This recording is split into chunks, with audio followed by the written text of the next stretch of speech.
Hello guys, welcome to all of you. और आज के इस वीडियो में मैं आपको बताऊंगा कि विटलसी के अनुसार विश्व को कृषि प्रदेशों में विभाजित करना। ठीक है, यानी कि विटलसी जो है वो विश्व को कृषि प्रदेशों में किस तरह विभाजित किए उसके बारे में बताएंगे। यानी कि divide the world in agricultural region according to Whittlesey, यानी कि विटलसी के अनुसार विश्व को कृषि के प्रदेशों में विभाजित कीजिए। तो इसमें सबसे पहले हम क्या बताएंगे कि विटलसी के अनुसार कृषि प्रदेश का विभाजन जो है वो सीमांकन के आधार पे पहले बताएंगे। उसके बाद इसका जो विश्व के कृषि प्रदेश हैं उसका अलग अलग जो कृषि प्रदेश हैं, जैसे स्थानांतरित पशुचारण प्रदेश, व्यापारिक पशुपालन प्रदेश, स्थानांतरणशील कृषि, इस तरह से सारा प्रदेश को बांटे जो है उनको हम डिटेल में बताएंगे। ठीक है, तो सबसे पहले हम लोग बात करने जा रहे हैं विटलसी के अनुसार कृषि प्रदेशों का विभाजन। तो वीडियो स्टार्ट करने से पहले हम आपको ये बता दें कि आपको जो है अपना अनुसार से जो है आप स्पीड को जो है वीडियो के स्पीड को जो है आप एडजस्ट कर सकते हैं, ताकि आपको ज़्यादा समझ में आए। किसी को जो है कम स्पीड में समझ में आता है, किसी को ज़्यादा स्पीड में समझ में आता है, तो आप अपने अनुसार से स्पीड को जो है देख लें। ठीक है, उसके बाद सबसे पहले क्वेश्चन में हम लोग बताने जा रहे हैं कि विटलसी के अनुसार जो है वो कृषि प्रदेशों का विभाजन। तो क्या है कि जो डी विटलसी है, ठीक है, डी विटलसी, उन्होंने सन 1939 में विश्व को जो है अधिक तर्क संगत आधार पे जो है वो कृषि प्रदेशों में विभक्त किया, जिसमें जो है वो अच्छा अच्छा जो तर्क दिए हैं जिसको संतुष्ट हो सकते हैं जिससे हम लोग, तो वैसा जो है तर्क संगत आधार पे जो है कृषि प्रदेशों को विभक्त किया है। तो सबसे पहले हम लोग बात करने जा रहे हैं सीमांकन के आधार पे। ठीक है, तो सीमांकन के आधार पे अगर हम विटलसी का जो कृषि प्रदेश है उसको बांटे तो उसमें पहले आ जाता है फसल पशु सह संबंध। नाम से ही क्या पता चल रहा है कि फसल और पशु में कुछ ना कुछ तो संबंध होता है, क्योंकि फसल के बिना जो है कुछ पशु जो शाकाहारी पशु हैं वो दूसरे चीज़ों खाने पीने के लिए जो है पूरी तरह से फसल पे, कृषि पे, वन उत्पाद पे ही निर्भर करते हैं, पेड़ पौधे पत्तियों पे निर्भर करते हैं। तो सीमांकन के आधार पे पहला क्या बाटे, फसल पशु सह संबंध, जिसमें क्या है कि संसार में जितने भी जो कृषि वगैरह होता है या पशुपालन जो होता है तो दोनों क्या है एक साथ पाया जाता है, दोनों साथ साथ किया जाता है। कृषि करते हैं तो उसके जो उत्पाद होता है उसको पशुओं को भी खिलाते हैं, या पशु पालते हैं तो उन पशुओं का इस्तेमाल से हम लोग कृषि में कई तरह से मदद लेते हैं। तो क्या है कि कृषि और पशुपालन जो है एक साथ साथ जो है कार्य करता है। दोनों ही कार्य जो है बड़ी भूमि पे या मिट्टी की उर्वरता से संबंधित होता है। दो पशु जो है मानवीय श्रम की पूर्ति करता है, कहने का मतलब है कि जो मानव हल वगैरह चलाता है तो हम लोग जो है पशुओं को यानी कि बैल वगैरह का इस्तेमाल करते हैं ताकि हम अपना खेत को जोत सकें। तो इस तरह से पशु क्या होता है, मानवीय श्रम की पूर्ति कर रहा है और मानव की क्षमता को बढ़ा रहा है, दूध वगैरह जो दे रहा है तो उसको हम दूध को पीते हैं, उसके मांस वगैरह को, बहुत सारे जो जीव जंतु है उसको मांस वगैरह को खा करके भी आदमी जिंदा रहता है। तो पशु से जो है एक क्या है कि मानव का श्रम बढ़ा रहा है, दूसरा क्या है कि मानव का श्रम का तो पूर्ति कर रहा ही है, साथ में क्या है मानवीय की क्षमता बढ़ा रहा है, उसका जो है कार्यशीलता को जो है उसको और बढ़ा रहा है, और साथ में क्या है कि उससे जो कृषि का जो उत्पादन होता है उसके मदद से, तो उस कृषि उत्पाद को भी जो है उसी को खिला करके पशुचारण के रूप में हम लोग पशुओं को खिलाते हैं। तो क्या है कि वे जो पशु है और जो फल फसल हैं वो एक दूसरे से संबंध रखते हैं। पशु जो है वो दूध, मांस, चमड़ा, हड्डी, खाद्य जैसे पदार्थ को उपलब्ध करा करके कि जो हमारी कृषि का जो संस्कृति है उसके महत्वपूर्ण घटक बनाते हैं। ठीक है, तो ये तो हो गया फसल पशु सह संबंध में बांटे विटलसी। दूसरा जो है कृषि का उत्पादन विधि की अगर हम बात करें तो कृषि का क्या है कि अलग अलग जगह पे जो है अलग अलग जलवायु विभिन्नता वगैरह के कारण जो है सब जगह जो है कृषि की दशा क्या होती है, अलग अलग होता है, जिसके कारण वहाँ की जो कृषि के द्वारा जो हम लोग फसल उत्पादन करते हैं उनकी विधियाँ भी बदल जाती है। मानवीय एवं पशु श्रम से जो है खेती कहीं पे क्या होता है कि मानवीय और पशु श्रम से खेती करता है, कहने का मतलब कहीं पे मानव खुद खेत जोतता है, सारा काम करता है, कहीं पे जो है पशु वगैरह को के मदद से जो है हल वगैरह जोतता है, कृषि करता है। कहीं पर क्या है यांत्रिक खेती होती है, यानी कि मशीनों के इस्तेमाल से जैसे ट्रैक्टर वगैरह से खेत जोतवा दिए, या कहीं पे शुष्क एवं सिंचित कृषि होती है, कहीं पे गहन कृषि होती है। तो अलग अलग जगह पे जलवायु की विभिन्नता या अलग अलग चीज़ों की आपूर्ति के कारण जो है अलग अलग जगह पे जो है अलग अलग तरीकों से, अलग अलग विधियों से जो है कृषि करते हैं। ठीक है, अब अगर हम बात करें श्रम पूंजी एवं संगठन की भूमिका की, तो श्रम पूंजी एवं संगठन की क्या भूमिका है कृषि में, तो सबसे पहले अगर हम बात करें तो कृषि जो है एक महत्वपूर्ण मानवीय उद्यम है, यानी कि मानव के द्वारा जो किया जाने वाला जो है एक महत्वपूर्ण कार्य है। कृषि के बिना जो हम लोग का लाइफ संभव उतना नहीं हो सकता, इतना जनसंख्या जो है वो खाद्यान्नों की आपूर्ति नहीं कर पाएगा अगर कृषि नहीं होगा तो। तो कृषि के स्तर पे जो है अगर हम बात करें तो श्रम, पूँजी वगैरह का भी प्रभाव पड़ता है। अगर कोई आदमी जो है श्रम उसके पास ज़्यादा है, श्रम मतलब कि मेहनत ज़्यादा है, मेहनती ज़्यादा है, पूँजी वगैरह है, तो वो क्या है कि अपना खेत को जो है और भी अच्छा तरीके से जो है वो फसल वगैरह का उत्पादन कर सकता है, कृषि कर सकता है और अपना जीवन निर्वाह कर सकता है। अगर मान लेते हैं कोई व्यक्ति है, वो पूँजी वाला है यानी कि पैसा वाला है, तो वो क्या होगा कि जो अभी आधुनिक जो मशीनों का इस्तेमाल करके जो है कृषि को और भी ज़्यादा बढ़ा सकता है। कम समय में जो है ज़्यादा सिंचाई वगैरह कर सकता है। पानी को के लिए जो है हम लोग जो है टुल्लू पंप या जो मतलब ट्यूब वगैरह जो है नल ट्यूब वगैरह लगा कर के कम टाइम में ज़्यादा सिंचाई कर सकते हैं, वो भी कम मेहनत पे, वो भी बिजली वगैरह की सहायता से। तो पूँजी वगैरह, श्रम वगैरह भी जो है कृषि में जो है बहुत महत्वपूर्ण भूमिका निभाता है और इन्हीं चीज़ों के मदद से जो है हम लोग कृषि का जो है मतलब उसका उचित व्यवस्था जो इतना ज़्यादा है, तो उससे जो है हम लोग मूल्य पे जो है नज़र रखते हैं। यानी कि हम लोग को जितना ज़्यादा जो है हम लोगों का श्रम लगता है, जितना ज़्यादा मेहनत लगता है, जितना ज़्यादा पूँजी लगता है, तो उस हिसाब से हम लोग का जो वहाँ पे कोई भी चीज़ का जो फसल उत्पादन करते हैं, तो उनका मूल्य भी निर्धारण किया जाता है उसी के हिसाब से। अब बात करते हैं चौथा, कृषि उत्पादों का उपयोग। कृषि उत्पादों का उपयोग की अगर हम बात करें, तो कृषि पदार्थ की मात्रा या विभिन्नता जो होती है, वो सब में क्या आता है अलग-अलग तरीके से उपयोग में आती है। जैसे क्या है कि कुछ चीज़ें फसल जो है ऐसी होती है जिनका उपयोग हम लोग ज़्यादा करते हैं या विश्व में सभी जगह पे जो है उसका इस्तेमाल किया जाता है, तो उनका जो फसल का जो उत्पादन है वो भी ज़्यादा किया जाता है। जैसे अगर हम बात करें कि कुछ कृषि जो है व्यापारिक तौर पे जो है हम लोग कृषि करते हैं, मतलब कि ताकि जो है कृषि को जो है एक तरह से कृषि से जो भी उत्पादन हुआ फसल का, उसको व्यापार उससे जो है व्यापार कर सके, पूँजी जो है बढ़ा सके, अपना जो है आर्थिक स्थिति सुधार सके। जैसे क्या है कि अगर हम रबर की बात करें, कॉफ़ी, चाय, गेहूँ, चावल, धान वगैरह की बात करें, तो ये सब जो है क्या है व्यापारिक कृषि के अंतर्गत आ जाएगा, क्योंकि इनका इस्तेमाल जो है हम लोग खुद के लिए तो करते ही हैं, साथ में क्या है दूसरे लोगों को भी जो है इसको बेच करके एक व्यवसाय के तौर पे करते हैं। अब लास्ट रहा कि कृषि उपकरण एवं जीवन यापन पद्धति। तो कृषि उपकरण और जीवन यापन पद्धति की अगर हम बात करें, तो कृषि का अगर हम बात करें तो क्या है अलग-अलग जगह पे अगर जितना ज़्यादा जो है उपकरण होगा कृषि से रिलेटेड, तो उतना ही ज़्यादा हम लोग कृषि कर पाएँगे। यांत्रिक मशीनों का इस्तेमाल से जो है जल्दी कृषि कर पाएँगे। अगर यांत्रिक मशीनों के इस्तेमाल से जो है कई बार जो है सिंचाई जो है अच्छे से कर पाएँगे। हम लोग जो है नल ट्यूब या जो जितना भी मोटर वगैरह से जो है पानी का जो है पूरा छिड़काव कर पाएँगे खेतों में, तो जल्दी काम होगा और श्रम मेहनत भी कम लगेगा, लागत भी कम लगेगा। साथ में क्या होगा कि हम लोग अगर ट्रैक्टर वगैरह से जुतवाएँगे तो कम टाइम में जो है खेती भी हो जाएगा, मेहनत भी कम लगेगा और साथ में क्या है कि अगर कहीं कोई गाँव है, ठीक है? तो वहाँ पे परिवहन वगैरह का सुविधा हो, बिजली सुविधा हो, साफ-सफाई हो या स्वास्थ्य की सुविधा हो, तो व उस जगह पे क्या है कि कृषि जो है और भी अच्छा से कर किया जा सकेगा। परिवहन के माध्यम से जो है उसको अच्छा से उसको एक स्थान से दूसरे स्थान पे व्यापार के उद्देश्य से भी जो है भेज सकते हैं। बिजली के मदद से जो है सिंचाई वगैरह कर सकते हैं। बिजली के मदद से जो है बहुत सारे मशीनों को इस्तेमाल करके कृषि को अच्छे से कर सकते हैं। फिर क्या है अगर साफ-सुथरा रहेगा अगर जगह, तो उससे क्या होगा लोगों का स्वास्थ्य जो है अच्छा रहेगा, जिसके कारण वो लोग जो है बीमार कम पड़ेंगे और मेहनती ज़्यादा रहेंगे, लोग मेहनत ज़्यादा करेंगे ताकि कृषि ज़्यादा कर सकेंगे। तो इस प्रकार से अगर हम सीमांकन के आधार पे तो बाँट दिए फसल, पशु सहसंबंध, कृषि के उत्पादन विधि, श्रम, पूँजी, संगठन की भूमिका, उस कृषि उत्पादों का उपयोग या कृषि उपकरण के जीवन यापन पद्धति के बारे में तो बता दिए।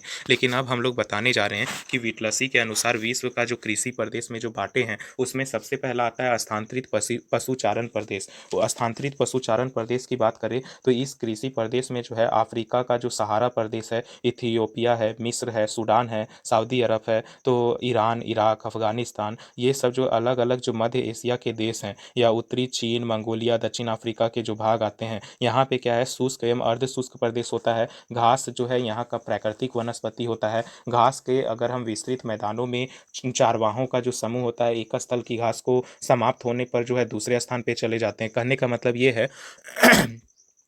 मतलब ये है कि मान लेते हैं कि कोई जगह है, ठीक है? जहाँ पे घास वगैरह अधिक उगता है। ये सब जितना भी जो हम जगह बताएँ शुष्क प्रदेश वगैरह, तो वहाँ पे क्या है घास वगैरह अधिक उगने के कारण जो है वहाँ पे क्या होगा कि जितने भी जगह पे घास होगा तो वहाँ पे जो है जो चरवाहे हैं वो पशु को अपना चारा के रूप में घास को खिलाएँगे और जब वहाँ खत्म हो जाएगा तो एक स्थान से फिर दूसरा स्थान चले जाएँगे। वहाँ पर फिर घास वगैरह को खिलाएँगे, फिर दूसरा जगह, तो एक स्थान से दूसरा स्थान पे जा रहा है, तो इसी को हम लोग क्या कह दिए तो स्थानांतरणशील पशुचारण प्रदेश में में बाँट दिए हैं, ठीक है। यहाँ पे जनसंख्या का घनत्व कम रहेगा, क्योंकि ये सब क्या होगा कि सभी लोग चाहते हैं अपनी लाइफ में स्टेबल होना, लेकिन अगर एक स्थान से दूसरा स्थान बार-बार जाना पड़ेगा तो लोगों को काफ़ी दिक्कतों का सामना करना पड़ता है।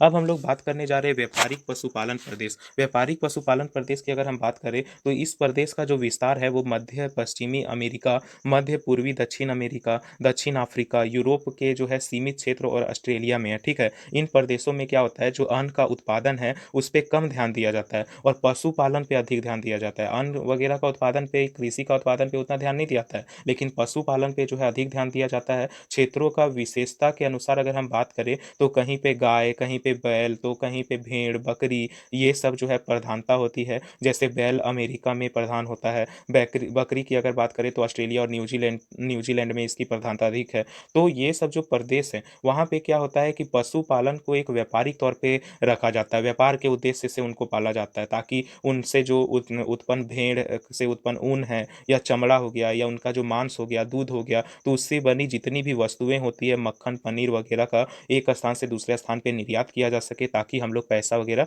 अधिक कमा सकें, ठीक है। इसके बाद क्या है, स्थानांतरणशील कृषि। स्थानांतरणशील कृषि में क्या है कि ये इसमें जैसे स्थानांतरित जो पशुपालन था, एक स्थान पे जो है अगर खत्म हो गया घास-फूस वगैरह जो खिलाते हैं गाय बैल को, तो दूसरे स्थान पे चले जाते हैं। उसी तरह स्थानांतरित कृषि को हम लोग झूम कृषि भी कहते हैं, जिसमें क्या होता है, जंगलों को काट करके वहाँ साफ करके पहले कृषि करते हैं, उसके बाद वहाँ पे जला-उला देते हैं, फिर दूसरा जगह पे जो है जंगल वगैरह काटते हैं, वहाँ कृषि करते हैं। तो एक स्थान से दूसरे स्थान पे जा करके कृषि कर रहे हैं। तो ये जो कृषि प्रदेश हैं, वो अमेज़न घाटी, दक्षिण वेनेजुएला, न्यू गायना, नाइजीरिया, घाना, कांगो, चाड, जिम्बाब्वे, मालागासी, ये सब जगह पे, या म्यांमार बोल दो, तो ऐसे देशों में जो है स्थानांतरणशील कृषि मिलता है। ऐसी जो कृषि की जो प्रधानता है वो आदिवासियों के द्वारा जंगलों को साफ करके की जाती है। और क्या है कि बाद में थोड़े देर के बाद जब वहाँ कृषि वगैरह हो जाता है तो उसके बाद उस खेत को छोड़ करके जो कृषक हैं वो दूसरे जंगल के पास जाते हैं और वहाँ साफ सफाई करके फिर से वहीं पे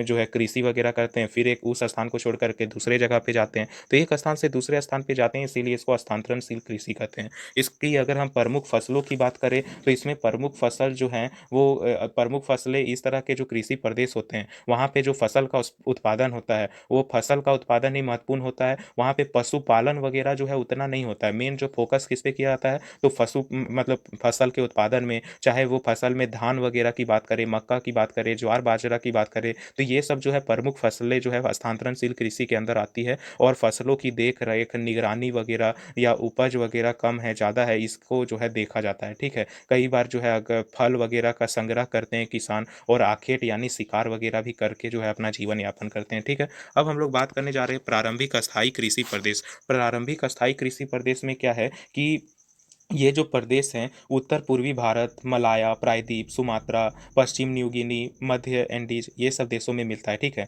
यहाँ पे खेत जो होते हैं वो सीमित क्षेत्रों में ही होते हैं। स्थानांतरणशीलता जो है जिसके कारण संभव नहीं है, क्योंकि जहाँ बहुत सारे खेत हैं तो एक स्थान से दूसरे स्थान पे जाके जो है वहाँ पे जंगल उंगल को काट करके कृषि कर सकता है। लेकिन अगर मान लेते हैं कोई जगह पे जो है खेत ही ज़्यादा नहीं है, तो वहाँ पे क्या होगा, स्थायी कृषि करना पड़ेगा, किसी एक ही स्थान पे ज़्यादा बार कृषि करना पड़ेगा। और क्या होगा कि गाय, बैल, भैंस, खच्चर, घोड़े, भेड़, बकरी आदि का जो है स्थान एवं क्षेत्र के अनुरूप पाए जाते हैं, ठीक है। यहाँ पे क्या है, कृषि जो है गहन होती है, यानी कि ज़्यादा होती है, और पशुपालन वगैरह से जो है संबंधित होता है, ठीक है। अब हम लोग बात करने जा रहे हैं चावल प्रधान गहन निर्वाहक कृषि प्रदेश। मतलब वैसा प्रदेश जहाँ पे क्या होगा, चावल की खेती पे ज़्यादा जोर दिया जाता है। चावल की खेती पे जो है वो सबसे अधिक ध्यान दिया जाता है, सबसे अधिक जो खेती है वो चावल ही किया जाता है। तो इन प्रदेशों को हम लोग चावल प्रधान गहन निर्वाहक कृषि देश कहेंगे। और ये देश जो होते हैं वो चावल का उत्पादन करके अपना देश का तो गरीबी या भूखमरी को मिटाते ही हैं, अपना देश की आर्थिक स्थिति को मजबूत करते ही हैं, साथ में दूसरे देशों में भी निर्यात करके देश का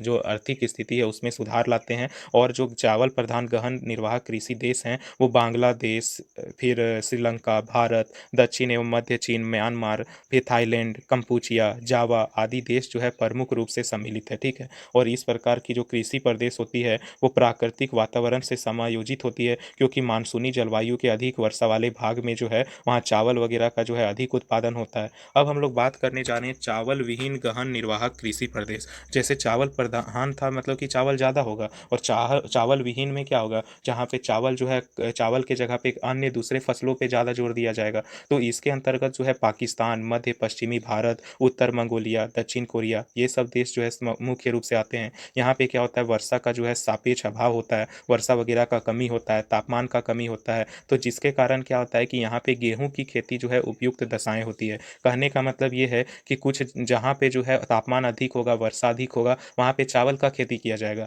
लेकिन यही अगर हम बात करें चावल विहीन गहन निर्वाहक कृषि प्रदेश में, क्या होगा कि वहाँ चावल के बजाय दूसरे कृषि पे जो है वो ज़्यादा ध्यान दिया जाएगा, दूसरे कृषि उत्पादक फसलों पे ज़्यादा ध्यान दिया जाएगा चावल के अलावा। तो चावल के अलावा और क्या चीज़ पे ध्यान दिया जाएगा, गेहूँ वगैरह पे ध्यान दिया जाएगा। उसमें क्या है कि एक तो तापमान वगैरह कमी चाहिए, और साथ में जो है वो जलवायु मतलब बारिश वगैरह भी कम होगा, तभी चावल के अलावा दूसरे जो हैं जैसे गेहूँ वगैरह उसका उत्पादन कर सकते हैं। ठीक है, चावल का उत्पादन के लिए हम लोग को ज़्यादा तापमान और वर्षा चाहिए, तो गेहूँ वगैरह के लिए कम तापमान और ये वर्षा चाहिए। इसके बाद हम लोग बात करने जा रहे हैं व्यापारिक बागती कृषि प्रदेश। व्यापारिक बागती कृषि प्रदेश जो होता है, ये प्रदेश उष्ण कटिबंधियों में मिलता है। ठीक है, उष्ण कटिबंधीय प्रदेशों में मिलता है, जैसे लैटिन अमेरिका, अफ्रीका, दक्षिण और दक्षिण पूर्वी एशिया, ये सब जो है प्रधान रूप से आते हैं। इनकी अगर प्रमुख फसलों की बात करें तो कोको, कॉफ़ी, चाय, रबड़, गन्ना, नारियल, मिर्च, मसाले, जो कि अधिक तौर पे क्या चीज़ के लिए इस्तेमाल किया जाता है, तो व्यापार के लिए इस्तेमाल किया जाता है,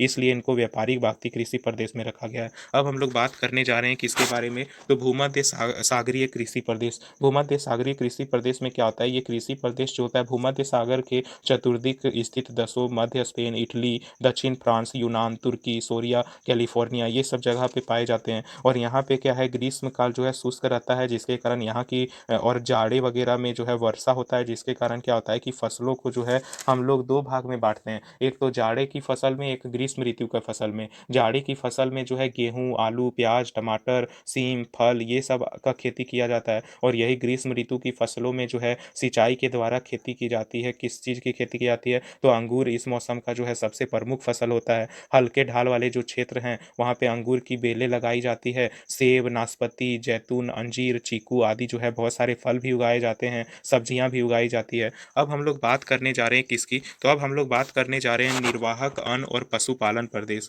अगर निर्वाहक अन्न और पशुपालन प्रदेश की बात करें तो इस प्रकार का जो कृषि पद्धति है वो पश्चिमी एशिया में तुर्की, उत्तरी ईरान, मध्यवर्ती एशिया, उत्तरी साइबेरिया, ये सब में क्या है, इन क्षेत्रों में जलवायु और स्थलीय बाधाओं के कारण जो है विकसित होता है। ठीक है, यहाँ ना तो पूर्ण रूप से जो है कृषि पे जीवन, यहाँ पर क्या है ना पूर्ण रूप से जो है कृषि पे आश्रित होते हैं लोग जीवन यापन के लिए, ना तो पशुपालन पे। जिससे क्या होता है, अन्न उत्पादन और पशुपालन जो है दोनों से ही मतलब जीवन निर्वाह होता है, किसी एक पे निर्भर नहीं करते हैं। अब जो लास्ट पॉइंट है वो है व्यापारिक दुग्धोत्पादन कृषि प्रदेश। व्यापारिक दुग्धोत्पादन कृषि प्रदेश में क्या होगा, जो जितने भी जो कृषि प्रदेश रहेंगे, जैसे संयुक्त राज्य अमेरिका हो गया, तो वहाँ की जो बड़ी झीलों के समीप जो है विस्तृत भागों की बात करें, या पश्चिमी यूरोप की बात करें, या रूस और पश्चिमी मध्य पेटी की बात करें, दक्षिण पूर्वी ऑस्ट्रेलिया हो गया, रोमानिया हो गया, न्यूजीलैंड हो गया, ये सब जो कृषि प्रदेश है वो जो है दूध के उत्पादन के लिए प्रधान होता है। यानी कि यहाँ पे जो है